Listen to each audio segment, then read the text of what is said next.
Welcome to another Fireside Chat. Today we're going to be talking about something interesting. I was watching some YouTube and I was watching this pastor, not the spaghetti kind, talking about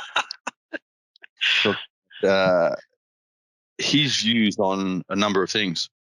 He's ultimately saying that all practices besides Christianity or so are demonic practices, which is a bit of a huge blanket approach. It's a very common theme. Yeah. Well, it's pretty ignorant. There's so many practices around the world, and so all these are that without really looking into it. It's like from a distance, you can see something vague, different distance. You go, oh, that's the enemy. Who's to say? And I think, so it was also saying that we all want, and there's a spiritually minded people, new age, that sort of thing. So he was saying that we all want one world ruler. Really? Do we now? Yeah, apparently. Yeah. Or if obviously hasn't done virtually any research. He's probably just looked at the town next door or his neighbours. And who's he nominating? The Pope? No. As in, I don't know. He wasn't specific on that, but basically that we are supporting the New World Order and that sort of thing. And and so there's a number of things to put together, which I found sort of interesting. So the new world, the new age, we're all for being dominated by one person, and even some people look for key words. If you mention the Matrix, Matrix is a pretty cool example because of the Matrix movie. So it's talking about illusion, and doesn't mean that we're endorsing the illusion whatsoever, because everything you and I talk about is about seeing through and questioning anything that creates suffering, and everything that creates suffering is ultimately, if you break it apart, it's nonsensical and non-ethical. So we're all about ethics and integrity and heart, because he certainly doesn't speak for myself or any of my friends. That he's fall short. Yes. Amazingly deep. So, very ignorant, his views. So, but the interesting thing is, so I don't need to agree with him. And even if he has a different view of, whatever religious view he has of the change and to come, or what he's fighting ultimately for freedom. So I don't necessarily have to agree with his views of myself or any of my friends. We're in a sense on the same team, because whether he knows it or not, because we fight for freedom. So I think that's the most important thing. So he doesn't have to accept my way, because freedom is the goal. I'm not looking to convert anyone to my beliefs. And the amazing thing is, I can understand confusion for a number of people, or many people around the world, because through my experience, when I've reached out to God, and people might say, "Oh, it's God calling into religion," I didn't have an idea of religion. I called when I suffered and had amazing insights and understandings, discoveries, which has brought me to where I am now. And I'm certainly not anti-God or universe. The connection becomes stronger and stronger and stronger. And who is anyone to say my connection or their connection is stronger than mine, or vice versa?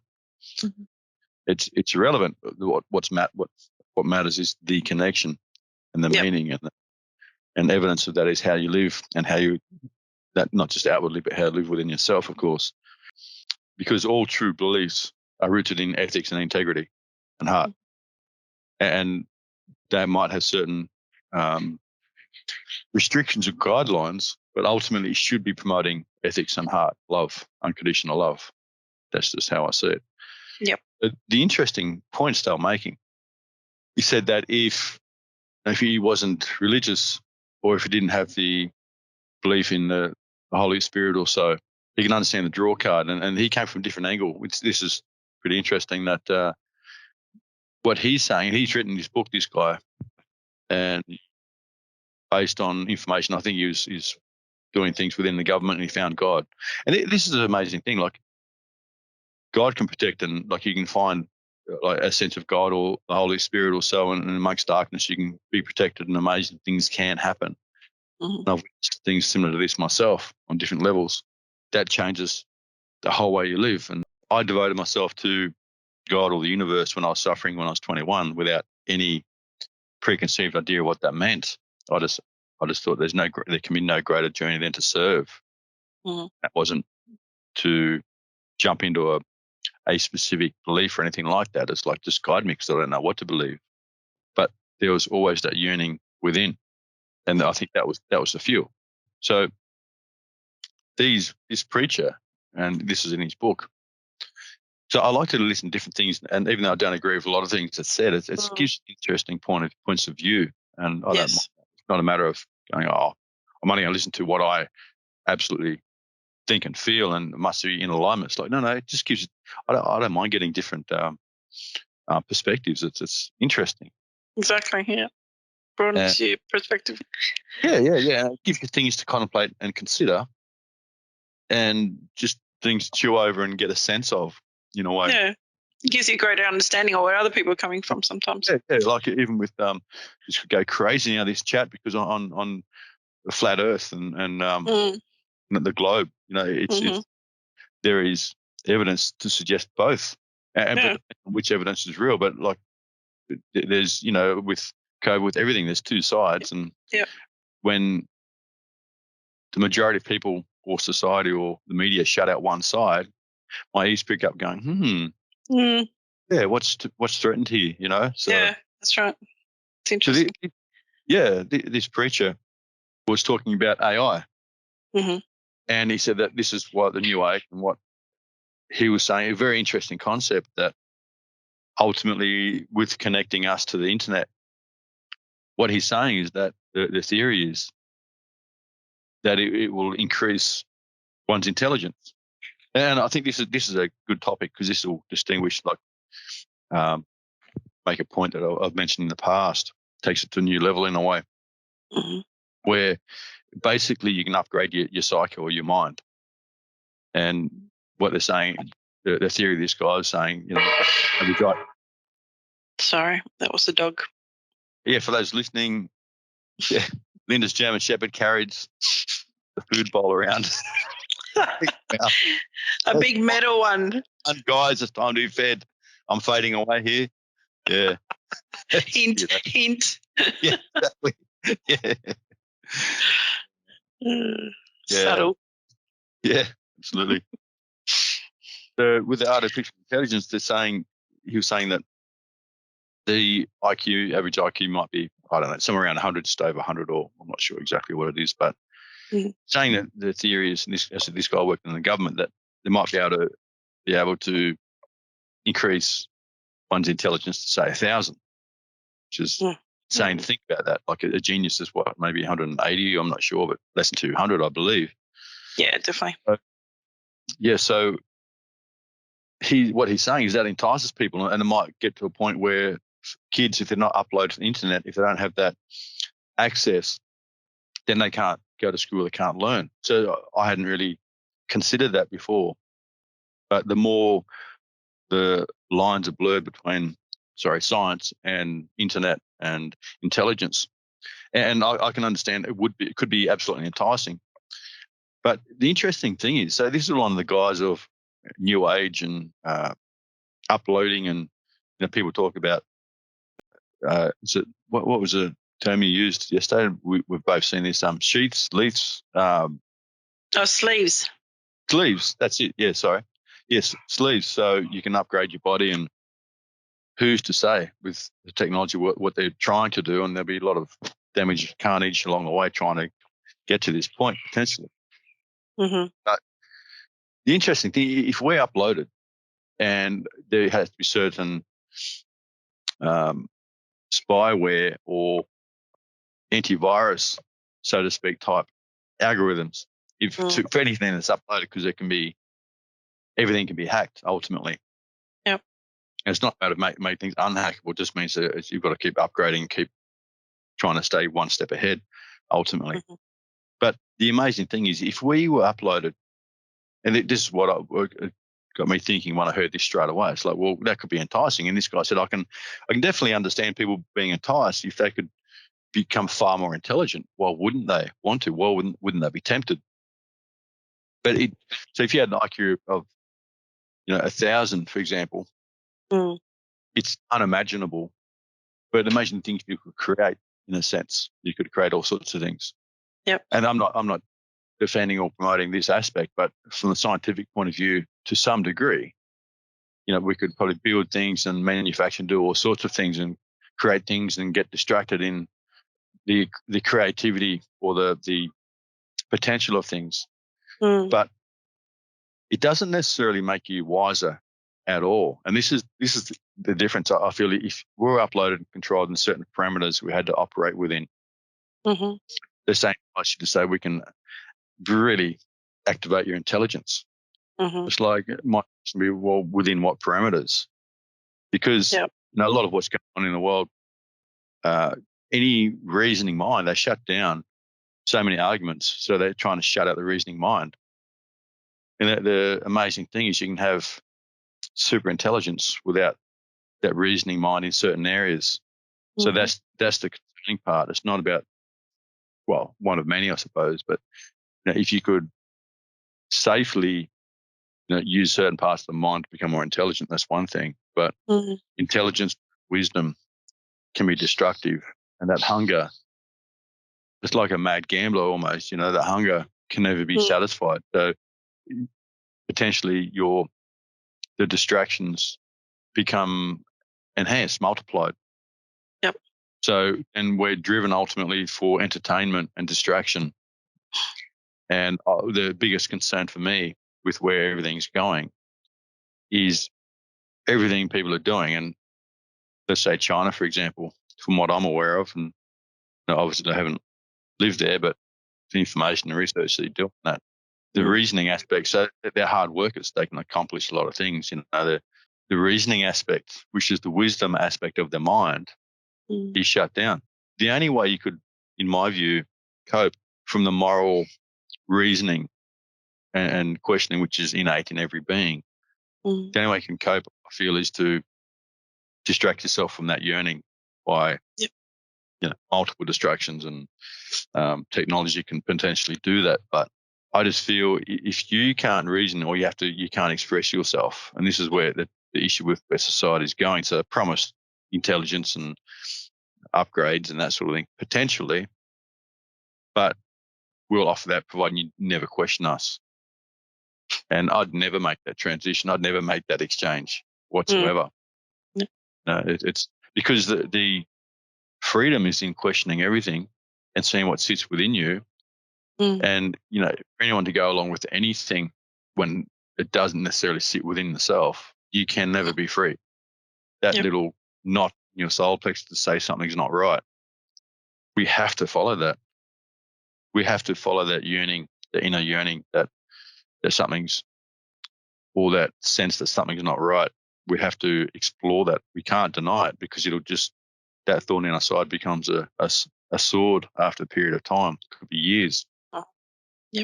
The human spirit is that it really comes down to truth and understanding within. And that's nothing to do with demonic practices, because my belief's not exactly the same as someone else's. Sorry, I was going to say other people's projections of me is irrelevant. It's how I sit with myself. And I feel, let's say one's intelligence is at 100. Yeah, okay, we can multiply that by 10. And ultimately, but you can't question anything. So you're basically potentially going from one cage into a cage that's 10 times bigger. It's still a cage. I feel the trap is that you might go into a cage with potentially more room, but the walls will be thicker, and you cannot question I'll give you this, but you can't question that ever. And if you do question that, it will work against you and will shut you down from society, like they do in China, the credit score, the social rating, or whatever it is. It's like Adam and Eve again. The philosophy of, okay, I'll give you this apple and offer you the world. So it's like I can give you something far greater. Deception. I can give you something. It's like the ancient teachings or the philosophies are going over again, because they're potentially offering us something more. Obviously, we're being fooled at this point in time, I believe. And then we're offering us something to link us into, we'll give you something more of this, but not telling us that you have to sacrifice the part of yourself that's humane or human, Yeah. So we'll offer you, all the riches and all, tapping into all these things, and your lifestyle will be more convenient. You can tap into everything. Yeah. It's so it's all based on people being lazy almost, and going, "Oh, we'll just make everything effortless." Mm-hmm. But but not telling us at all what we're sacrificing. And you can easily say that we're sacrificing wisdom or the humane aspect of ourselves because of the deception now and what we can and can't say, and we're being penalised and censored if we don't conform to tyrannical rule or ideas. And it's only going to get worse. Since when does it ever get better? Interesting thing, though. I heard another YouTube interview where it had Putin was bagging America, and he said that they're talking about values. I think it might have been the same video. They're talking about Christian values, and he said that the Christian values, which is based on ethics anyway, like it's. Yep. If you look at the underlying teachings, it's all ethics and heart, unconditional love, forgiveness, that sort of thing. Yeah. And I believe they were saying that Putin said that we tried communism and tried this, and it doesn't work. So he was talking about where America's heading, what they're doing, and obviously we follow America in equality and this and control and politics. But yeah, absolutely, what you can and can't say, we will control everything. And yeah, the fact that Putin came out and said, yeah, we tried it and it didn't work. So they're going more. So it's profound that Russia, from what I heard, is going more traditional and core values, family values, of Christianity. Not saying they'll become Christians, but those philosophies and beliefs, which are all true religions. It's about ethics and heart, and forgiveness, that sort of thing. And America, and the countries that would bag Russia wouldn't live in that sort of regime, following China's regime and the old that never worked. Yep. And no one's putting two and two together. It's amazing, absolutely amazing. So, hello, Russia. From Australia moving to Russia too. I think a fair few you have, and there's no guarantees anywhere. But when you look at where America and Australia are heading, it's potentially pretty scary, isn't it? It's a very changing world at the moment. Yeah. Anyway, I thought it's worth noting anyway. Yeah. But for those that have judged Russia, have a look at what's unfolding before our eyes in the control. It's definitely not what it used to be. No, exactly right. And in the social justice warriors, potentially the cattle are walking themselves to the slaughterhouse. So I didn't. Sorry. Yep. I was just going to say, it just reminds me of all the mad scientists. The Dr. Mengele comes to mind, and all those sort of things. And then you also have all the other unethical, where it goes into almost, a sickness where, when they're cloning or mixing genetics of humans with animals and creating all sorts of weird beasts and stuff like that. It's just it can go in so many ugly, ugly directions. Gain of function. Like these things, it enables viruses to impact us. And they go, we do it for science in case it does impact us, so we know how to counteract it. But if no one does that, then it never will impact us anyway. It's just, the logic is just insane in my mind. Yep. It's like we're creating things it's never happened in history. Most moronic thing I've ever heard in my life. It's also the creation of bioweapons and stuff like that. I mean, the fact that as a scientist, your curiosity and wanting to experiment and play around with stuff that can cause death and destruction to human beings. I don't think it's curiosity, though. I think it's eugenics. I don't think these people, put it this way, from my standpoint, from an ethical point of view, I wouldn't even contemplate doing that. I wouldn't risk it. I'm not curious in that. Like, it's different, obviously, certain areas, certain professions where you have a natural curiosity. it has to be rooted in eugenics, you'd think. To me, that makes sense. And maybe I'm wrong, but that makes sense to me. Yeah. Because a lot of these people, you've seen interviews and old things that they've said, like you can find it on the internet, how they believe that they're out of the system, they're part of the elite. I would never be curious enough to risk someone I cared about, and No. we should be caring about humanity. I'd never think, okay, I'll sacrifice the world, provide my family safe. Who's any one person to make that decision for a globe? Or for all of humanity. Yeah, well, I think there's that many people tied in. You probably don't have a choice, I guess. Well, there's always a choice in this thing. There's the illusion of choice in a sense, but you can make a choice. Of course, yeah. Always. Yeah, but it's like you probably. I guess these people probably think, I'm either to go along with it, or I'm part of the cattle, part of the sheep. No. So might be, but I couldn't do it. Like No, it's just unethical. And Yeah. for riches and whatever else, fame, that sort of thing, I'd rather have a small group of friends that are like-minded than have a heap of people and be an absolute fraud. Yeah, and me too. But it was same even now. You see it now, especially again in society where people are saying, "Oh, well, it was my job, it was my duty, or I was ordered to do it." Again, that's another one of those things. Is I could never do it. It just no. If it's wrong, it's wrong, and I wouldn't do it. Just shoot me rather than doing it. Yep.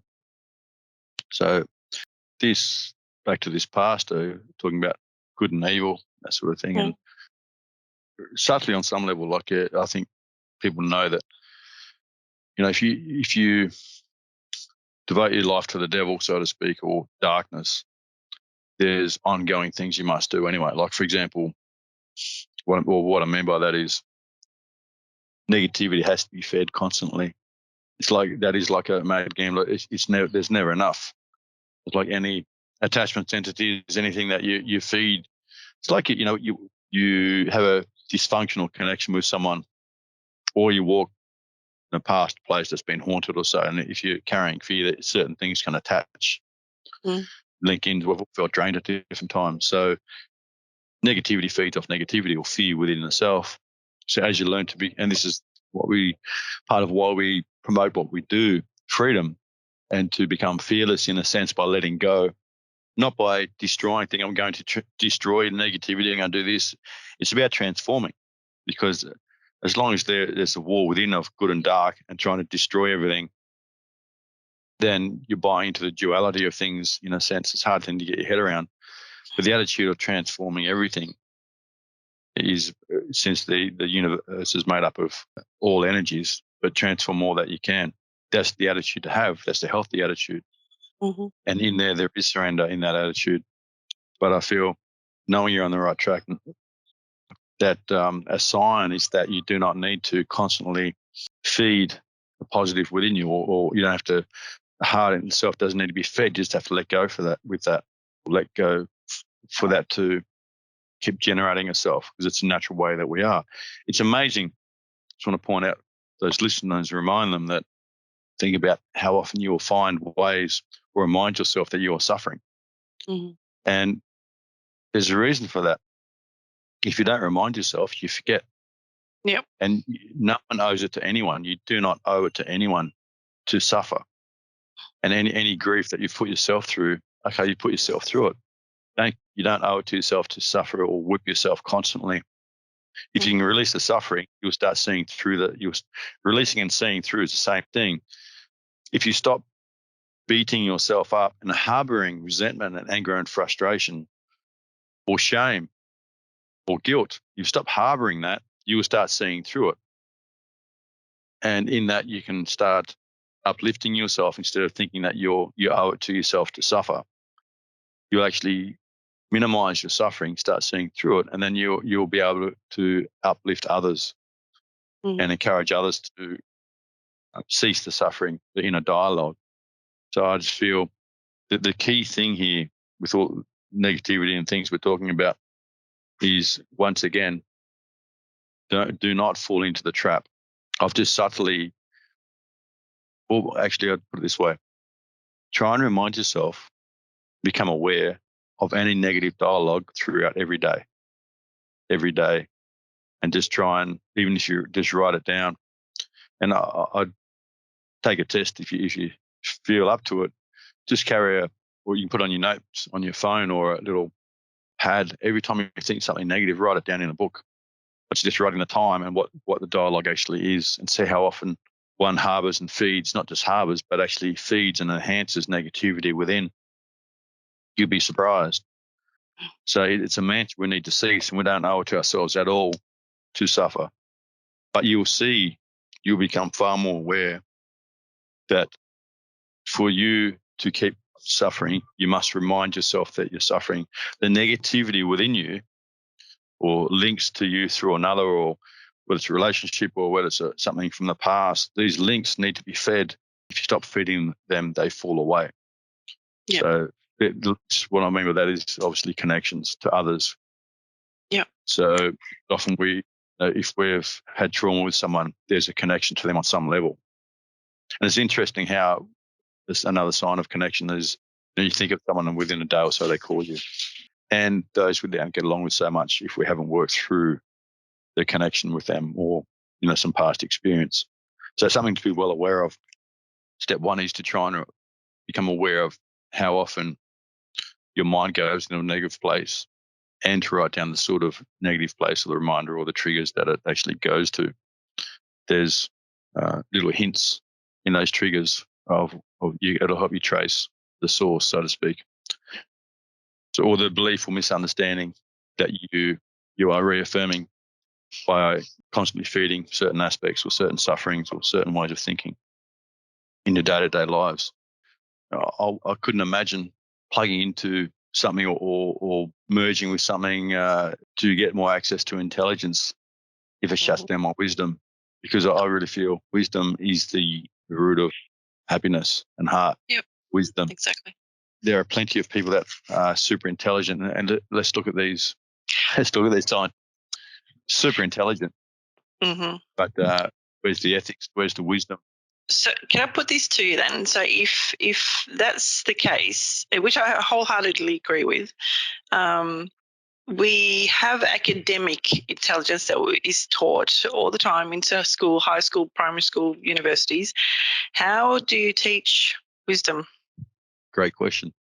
The bottom line is self-reflection. Like, you look at academia, and it's been increasing over the years, I feel, from what I can see, from when I was young to the young ones these days, we question more. And maybe it seems that way. It seems like the academia now just believe they seem to be more triggered than what we were. And, the potential is huge for the young ones these days. But I just feel that there's a big difference, a huge difference. So we can be indoctrinated as being is one thing, but to teach wisdom, it's basically self-reflection. It's reasoning mind. It's questioning things that don't sit with you. It's a development, developing the self. Ultimately, it's about being a free thinker and being able to reason. So we teach that by asking questions rather than repeating the answer. We encourage those around us to trust the intuition. We give them life lessons on ethics, integrity. It's more about, and I do this a lot anyway. If someone asks a question or gives a point of view, I will ask them. I say, okay, well, I'll throw a few things their way. How does that sit with you? What about this? What about that? And ask about ramifications, or how that impacts others, or how that impacts the self, or, because there's so many theories out there, so many theories on blaming others. It's everyone's looking outside of themselves. It's always someone else's fault or something's fault, or, even there's COVID's fault or whatever it is. And there is disempowerment there. And let's say there's a wall there or a perceived obstacle, and it's someone else or something else. There's a million ways around the obstacle. But the ultimate wisdom is seeing through the obstacle, seeing if it's real, seeing if it's credible, seeing how much effort's necessary. So the reasoning mind is not, walking 1,000 meters to the left trying to find a way through or around, because it's like, there is no other way. It's like there must be another way. There has to be. It's about seeing things in perspective, I feel. People I've spoken to where they try and blame others for their suffering. Mhm. And even if the other person, and this could be a parent, this could be someone else, even if that person's going through a tough time, and if they are part of the obstacle, so to speak, because a lot of people don't necessarily nurture their children or others as much as what they should, and that's reflective on how they are within themselves.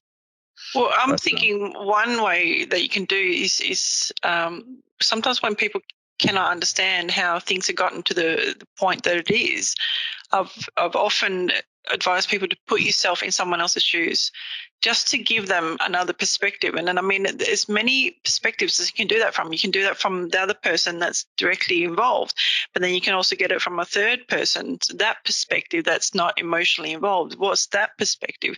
So I think the more perspectives you can put yourself in, that creates a lot of wisdom as well. Well, in a nutshell, that's 100% true. So when you allocate blame and you try and come up with another formula, that's intelligence. In a sense, it can be.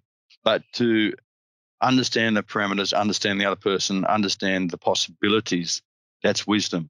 So understanding is the only thing that will set you free. And that's not understanding just your point of view, as you're saying. It's understanding all points of view. I've said often, understanding is the only thing that will set you free. And that's a deep understanding. So it doesn't attribute blame. Blame and understanding, two different things. Intelligence it doesn't necessarily hit the nail on the head. It comes up with formulas, and it can bring in formulas and theories. Like a lot of psychs, a lot of people, or I've heard stories, a lot of trauma specialists that teach certain things. When certain traumas happen, they don't know how to take it. They can't. A lot of people can't practice what they preach. So being wise is being able to teach ultimately and practice what you preach, because you understand it on a deep level. So it's the true understanding, it's the actioning. It's like learning you can read a book on pulling apart a car engine and putting it back together, and you might know it inside and out. But then to go out there and put an engine, or pull it apart and put it back together, it's very different in real terms. Mm-hmm. So when you get the mechanic that hasn't read a book, but yet he can pull a car engine apart and put it back together, no problem, and even improve on it, the understanding can simplify things potentially. So that's a wise man. So really in the same way, it's that deep understanding through practice and experience. That's one of the greatest teachers you'll have ultimately, because it has been practiced and has been understood the hard way, in a sense, not by reading a book. Not to say that, there's people that have read books that are great teachers. I'm not saying that at all. But talking about the difference between the difference between intelligence and wisdom, and they can be intermeshed. They can be one and the same.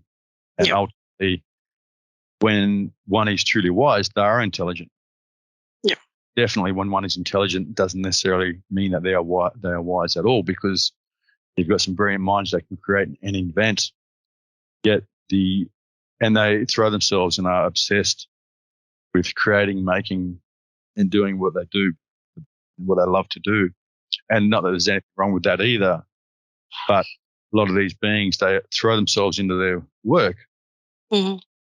Their mind management isn't really there, and they're almost obsessed with what they do, and that's their calling, of course. Yeah, throw themselves into things that much, but a truly wise person will be able to throw themselves into work, and if they're intelligent too, they can do amazing things, but they can manage their own mind, because wisdom ultimately is easier than one thinks, in my view. Yep. It's right under your nose. The fact that no thought is real, no one's been able to tell me one. I'm not talking processes, I'm talking about the mind chatter. Not one thought is real, and therefore it cannot be justified. So, and it is extremely simple. So to fall into your thoughts and not even question them. A lot of people can go, oh yeah, it makes sense. Yeah, okay, yeah. I'll say to people, give me one thought that's real, and they can't. So that is profound. It's like, well, yeah, I don't know. Yeah, okay, I can't find one, but I'm going to believe the next thought that comes along, or tomorrow, into negativity. And once, as we mentioned before, a triggered emotional response, one tends to think that validates their thoughts, but it doesn't. It's just a trigger. It's an idea. Like if someone won the lotto, they'd have, oh, wow, amazing, yeah, instantly. You go, no, you didn't actually win. It was a mistake. Oh, so instantly you can, based on ideas, you can inflate the experience or deflate it. So we have that power. And just because we can create it doesn't mean it makes it real at all. It's just so profound. It's so obvious. It's so close to being under your nose that people miss it all the time. But to contemplate and understand, go, yeah, I know we're all one. No thought's real. Maybe it's a harder thing to get your head around, really, no thought's real. But if you deeply know that, you become free or freer. And to really know that on a deep level, you are free, irrespective of what's going on around you. I think it's a great question. I feel self-reflection should be the key thing taught at school, in my view. Yep. How to contemplate, like how does that make you feel? How does the other person feel? How does it make them feel? Or how does it impact others? Okay, that person was a bit harsh with you. How are they to others? How are they feeling within themselves? Yep. Are they irritable? No, maybe it's not you. Maybe they came to school like that, or maybe, they had an issue at work, or, just expanding that understanding. So becoming aware of self isn't just about yourself. It's when you become aware of yourself, you contemplate others on a deeper level. It's not a selfish attribute. It's being aware of your thoughts, your feelings, and then being able to, if you become aware of your thoughts and feelings and the impact of your mind and your thinking and your way, you can start understanding how other people can get caught in their own stuff. And you can see how when you're in a certain place, that other people can go in that same place, and you know what that suffering is like. Mm-hmm. So then you can alleviate their suffering or others' suffering potentially because you understand it and you know what it's like, how hard it is to try and escape from that way of thinking or that pattern of thinking. So being aware of self is expanding your awareness and or within others. You're not projecting onto them. You're just seeing a deeper level within. So there's no way the global elite would allow that, because people might think if I open up, people have said this before, if I open up, then I can be taken advantage of. But it's not like that. When one opens up, you become more aware. It's opening through awareness. So your intuition enhances. When you're closed, you're more easily influenced because you can be triggered. Or if your one is closed, there's more of a fear aspect. So the more you can be triggered. And that's why with everything that's going on today, fear is making people do all sorts of silly things. It takes over their life, where surrendering and opening up promotes awareness. So you're not fearing so much. So then if someone talks to you and tries to convince you of something, you can use your reasoning mind. You can rationalize. You can see if it sits with you. And then you can trust whether your intuition guides you one way or the other. You can, instead of falling into fear and or desire and falling victim to yourself, you can actually cut something off or cut off a potential misconception, misdirection from those that have been talking to you. Sorry, from those that have been speaking to you. You can get a sense of where they sit in themselves. So when you are truly open, you're not open seeking approval. Right? You're more open and more surrendered, therefore more in tune, in touch with your feelings, your intuition, your heart. So you're far less likely to be taken advantage of. So it's not what people think, in my view, to become more open. It's not opening yourself to seek approval or self-worth from another person. It's not opening yourself up to be validated from another person. It's validating yourself and becoming or feeling more worthwhile within yourself. And that's a hard thing to do when you're used to seeking that outwardly. But it's the only way to protect yourself truly and become empowered. Yeah, exactly. It's beginning to becoming far more empowered and secure in yourself. And only you know your journey. Other people keep triggering you. They start taking over your journey and you don't have a journey. And then ultimately you feel more lost within yourself because you're living through fear. Mm-hmm. And such shuts down so many different areas of your life. It's no way to live. We must learn to become fearless. That is it. Wisdom and a road to wisdom is flexing that muscle and developing that muscle, so to speak. Yep. And without self-reflection, we have nothing, in my view. So It's interesting how many people are scared of the self-reflection. They're scared of what they're going to see and what they're going to have to confront.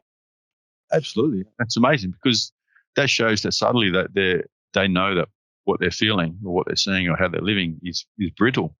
Mm-hmm. Amazing how many people would rather not look into themselves and live a lie or potential lie, which is creating suffering within. Yep.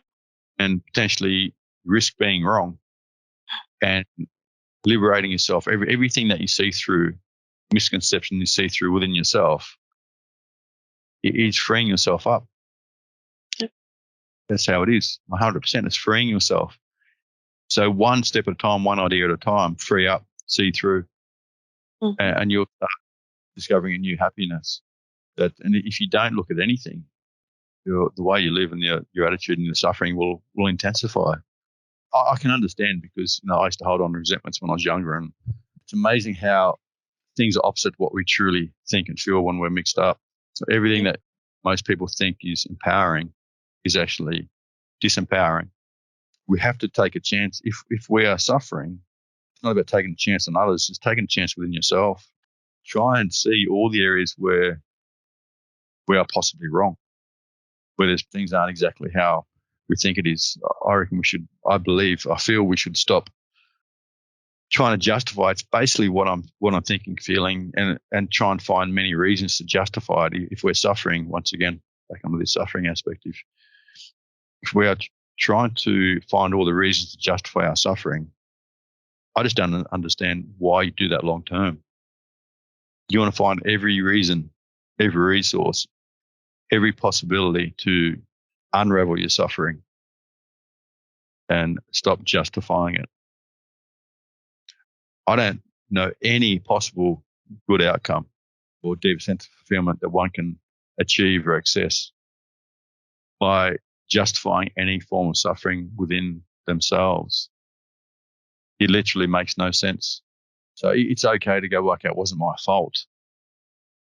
And you start, one still might be suffering because of that. But, okay, if it wasn't my fault, why am I beating myself up over it for? Mm-hmm. And ultimately, it'll get down once you start letting go of that vice that binds you. Then you'll start seeing that or more insight into the other person. Think, okay, well, how messed up they are. Look at the trauma in their life, and you don't have to go and investigate their life story. Clear evidence that one is suffering is the actions and the words they use day to day. So, I'm not sure if they are suffering. Well, if they're hurting you, they are suffering. Yeah.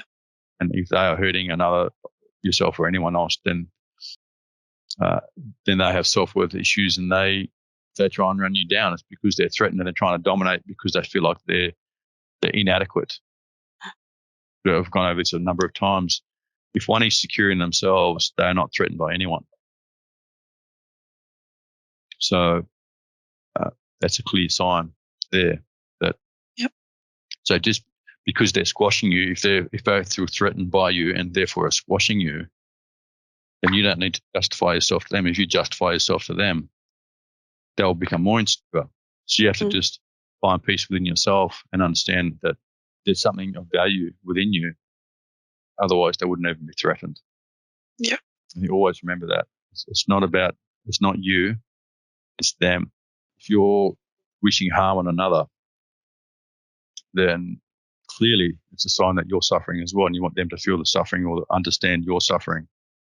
There's signs everywhere what needs to be done ultimately, and which way to look. But start always by looking within and reflecting on your thoughts and feelings. But ultimately, anything you put out comes back in. Peace and wisdom start with unraveling yourself, not others. Always starts by unraveling yourself and uncovering the misconceptions within you. That's where it starts, and nothing can be resolved until you start doing that. So, if you're a boss, you can sack someone, get rid of them, but that doesn't change you. Just someone else coming that will trigger you anyway. That's just changing your environment, and a way of avoiding inwardly by changing the outward experience, outward conditions. So that is nothing more than avoiding. And sometimes it might be necessary, if the other person's aggressive or there's things going on that your boundaries are crossed, of course. But end of the day, the inner environment is the one that matters. And that is a wise person that can embark on that journey. It's all about oneness. But yeah, I just feel the inner journey and all triggers and all things around us point inward to us for understanding. And that will change our life, in my experience. So, yeah, I don't think we feel need to indoctrinate anyone into anything. It's just following our heart, discovering our journey, and not succumbing to the temptations of enhancing our intelligence or plaguing us in. It's about wisdom. And I feel that is the underlying essence of everything. That is value. That's where everything stems from. That's heart. The pursuit of wisdom is the greatest journey. Always trust your gut. And thanks for listening in to another chat. Please feel free to send in comments, share, subscribe, and we look forward to the next one. Take care. Bye-bye.